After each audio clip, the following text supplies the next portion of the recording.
اسلام آباد high court میں justice عامر فاروق کے سپریم کورٹ میں چلے جانے کے بعد نئے چیف جسٹس وہ ہیں کون ہوں گے، کیونکہ اس کے بعد جو 6 ججز ہیں انہوں نے خط لکھ رکھا ہے ان کے، اب ہم پر بہت دباؤ ہے، ان 6 ججز سے ناراض ہے مقتدرہ اور حکومت، اور وہ جو 6 ججز ہیں ان میں اگرچہ میاں گل حسن اورنگزیب نے خط نہیں لکھا تھا لیکن ان کو بھی چیف جسٹس بنانا نہیں چاہتی، نہ محسن اختر گیانی کو بنانا چاہتی ہے، نہ میاں گل حسن کو بنانا چاہتی ہے، نہ تیسرے نمبر پر موجود جج جسٹس جہانگیری کو بنانا چاہتی ہے، کسی کو چیف جسٹس نہیں بنانا چاہتی، کیونکہ ان کو لگتا ہے کہ ہمارا اختیار نکل جائے گا،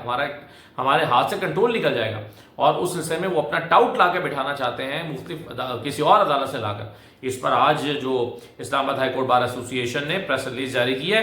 اور انہوں نے کہا ہے کہ مشترکہ اعلامیہ کے مطابق ارباب اختیار کو متنبع کیا جاتا ہے کہ اسلام آباد ہائی کورٹ کے معزز جج صاحبان کے علاوہ اسلام آباد ہائی کورٹ کا چیف جسٹس کسی کو بھی تعینات نہ کیا جائے، بالخصوص اسلام آباد ہائی کورٹ کے جج صاحبان میں سے ہی چیف جسٹس اسلام آباد ہائی کورٹ تعینات کیا جائے۔ اگر ایسا نہیں کیا جاتا تو اسلام آباد ہائی کورٹ بار ایسوسی ایشن اور اسلام آباد بار ایسوسی ایشن اس عمل کو عدلیہ کی آزادی اور خود مختاری پر حملہ تصور کرے گی اور ملک گیر احتجاج کی کال دے گی، اور اسلام آباد میں آل پاکستان وکلاء کنونشن کا انعقاد کیا جائے گا اور ارباب اختیار کے خلاف باقاعدہ تحریک کا آغاز کیا جائے گا۔ یہ advocate supreme court of Pakistan صدر اسلام آباد ہائی کورٹ بار ایسوسی ایشن ریاست علی آزاد کے دستخط کے ساتھ اور چودھری نعیم علی گجر کے جو کہ اسلام آباد بار ایسوسی ایشن کے مشترکہ اعلامیہ انہوں نے جاری کیا ہے اور کہا ہے کہ ہم احتجاجی تحریک چلائیں گے کیونکہ اسلام آباد ہائی کورٹ کا گلا گھونٹنے کی تیاری حکومت کی طرف سے کی جا رہی ہے اور اس کا انتظام ایسا لگتا ہے کہ مکمل کر لیا گیا ہے۔ اس کے علاوہ دیکھیے آج اڈالہ میں عمران خان کی بڑی امپورٹنٹ ملاقاتیں ہوئی ہیں اور ان ملاقاتوں میں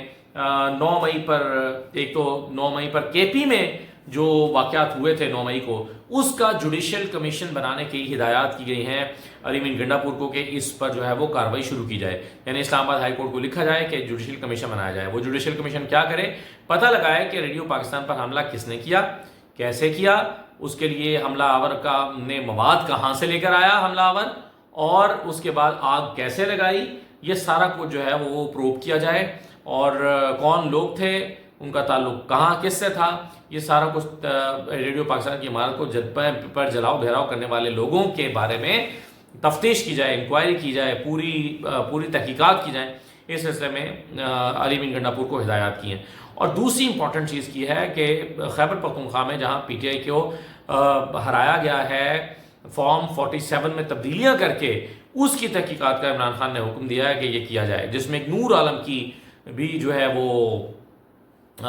سیٹ ہے۔ نور عالم خان پشاور سے جیت گئے تحریک انصاف کو ہرا کر، یہ بہت حیران کن نتیجہ تھا، اور نور عالم کی سیٹ جو ہے جے یو آئی کو تحفے میں مل گئی، حالانکہ نور عالم کا جے یو آئی سے کوئی تعلق نہیں ہے، لیکن بہرحال جے یو آئی کو بھی کیا برا لگا کہ چلے ان کے حصے میں ایک سیٹ آ گئی، اور نور عالم خان ان کو پتا تھا کہ یہ پکی پکائی جیتی جتائی سیٹ ہے جو کہ فارم 47 پہ ان کو مل جائے گی۔ یہاں پر فارم 47 مولانا نے قبول کر لیا۔ اب مولانا فضل الرحمان صاحب کی جو ہے وہ آج عمران خان نے بغیر لگی لپٹی رکھے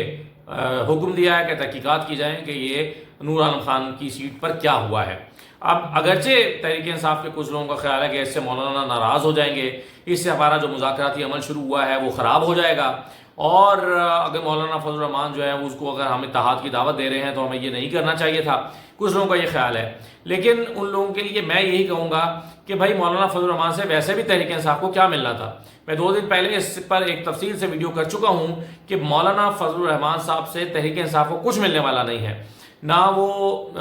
جو ہے وہ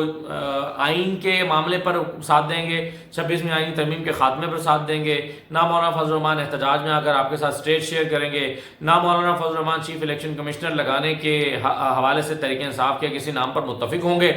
تو جب مولانا فضل الرحمان سے کچھ ملنا ہی نہیں ہے تو یہ رکھ رکھاؤ کس بات کا کہ مولانا فضل الرحمان کو جی ناراض نہ ہو جائیں، اور بھائی نور عالم خان کی سیٹ فارم 47 کی سیٹ ہے، اور اگر تحریک انصاف اس پر اپنا حق کے دعویٰ رکھتی ہے تو وہ کیا غلط رکھتی ہے، اور مولانا فضل الرحمان صاحب اگر نور عالم کی سیٹ کو اپنا حقیقت میں تسلیم کرتے ہیں تو وہ چلے کر لیں۔ وہ تو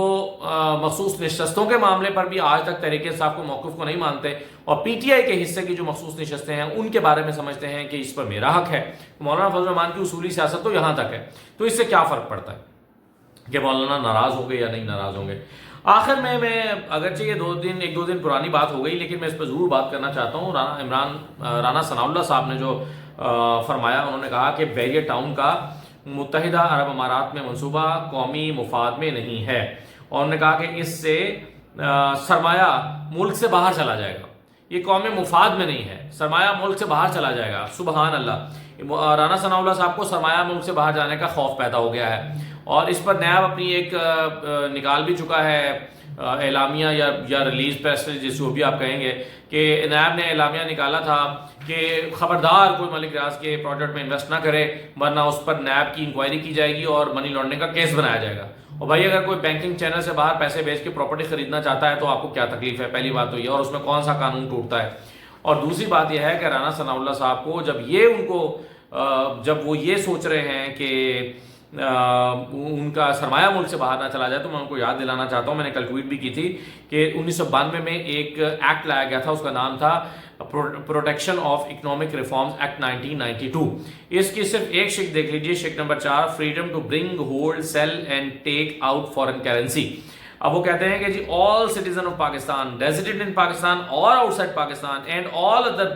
persons shall be entitled and free to bring, hold, sell, transfer and take out foreign exchange within or out of Pakistan in any form and shall not be required to make a foreign currency declaration at any stage, nor shall anyone be questioned in regard to the same. اب کوئی بھی شخص پیسے ملک سے باہر لے جانا چاہتا ہے, فورن کرنسی اکاؤنٹ کھولنا چاہتا ہے, اس سے کچھ نہیں پوچھا جائے گا کہ پیسے کہاں سے آئے, کہاں لے جا رہے ہو, کیوں لے جا رہے ہو, کمائی کہاں سے تھے, کسی سے سوال نہیں کیا جاتا. اور یہ 1992 میں سرمایہ باہر لے جانے کی فیور میں جو ایکٹ لایا گیا تھا, یہ ایکٹ آپ جانتے ہیں کہ 92 میں کس کی حکومت تھی؟ نواز شریف کی. کیوں لایا گیا؟ لنڈن میں اپارٹمنٹس خریدنے تھے. اور پیسے کہاں سے کمائے گئے مجھے نہیں پتا, لیکن مجھے یہ پتا ہے کہ اسی سال ایک موٹر وے بنی تھی اسلام آباد اور لاہور کے درمیان, اور اس کے بعد پھر سرمایہ باہر لے جایا گیا, وہاں پہ اپارٹمنٹس خریدے گئے اور اب باہر سرمایہ لے جانے کے لیے یہ قانون لایا گیا کہ کوئی نہیں پوچھے گا کہاں سے پیسے آئے ہیں, اور کوئی currency account, foreign currency account کھلوانے پر آپ کو کوئی پوچھ گچھ نہیں ہوگی, کوئی آپ سے پوچھ پرتیت نہیں کی جائے گی, کوئی آپ بتانے کے لائبل نہیں ہیں. تو اس طرح کا قانون لا کر رانا ثناء اللہ صاحب, آپ کو اس وقت تو شاید آپ BMLN میں نہیں تھے, لیکن آپ کو یاد ہونا چاہیے کہ نون لیگ سرمایہ باہر لے جانے کے لیے کیا کچھ کرتی رہی ہے. آج آپ کو ایک شخص اگر دبئی میں پلاٹ خریدنا چاہتا ہے اور لیگل طریقے سے اپنی رقم باہر لے جانا چاہتا ہے تو آپ اس کو دھمکیاں دے رہے ہیں, خود بھی دے رہے ہیں اور